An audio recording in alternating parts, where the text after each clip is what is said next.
দেখেন আমি কবুতরগুলো কত বাছাই করে সেট করি। এই কবুতর দুটো এক জোড়া করছি, তো কত কিছু বাছাই করে যে ঠোঁট লম্বা হবে, চোখ ভালো হবে, বর্ডার ভালো হবে, পা লম্বা হবে, গিরের নিচে লোম আসবে না। তারপরে জোড়া করতে লেগে যায় 3-4 মাস, পোষ মানাইতে দেখা যায় এরকম 1-1.5 মাস, তারপর সেই সেট থেকে ডিম পাড়াইতে লেগে যায় দেখা যায় 2 মাস, কিছু কিছু ক্ষেত্রে আরও বেশিও লেগে যায়। তারপরেও কবুতরের একটু খুঁত থাকে। এবার দেখেন ওই যে কবুতরের অনেকে বলছিল যে পিঠ অনেক সাদা, আসলে অত সাদা নয়, নটটার হালকা সাদা আছে, মানে হালকা সামান্য একটা, মানে অল্প একটুখানি। তো এটার জন্য আশা করি বাচ্চায় সমস্যা হবে না, আর ওটা কোনো সমস্যা আমার মনে হয় না। তো সব দিক থেকে বিবেচনা করে আমি সেটটা রাখছি।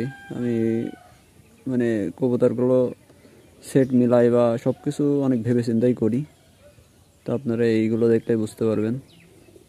দেখেন মাথা টাতা সব দিকটা আমি খেয়াল করে করে তারপর সেট করি।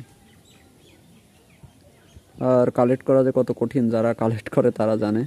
অনেকে ভাবে হয়তো আমার কালেক্ট করতে সময় লাগে না, না ভাই আমার কালেক্ট করতে অনেক সময় লাগে। এটা অনেক পরিশ্রমের একটা জিনিস। আর শখের, আসলে শখ জিনিসটা অন্যরকম, যার জন্য আর কি এই কষ্টটাও আমার কষ্ট মনে হয় না।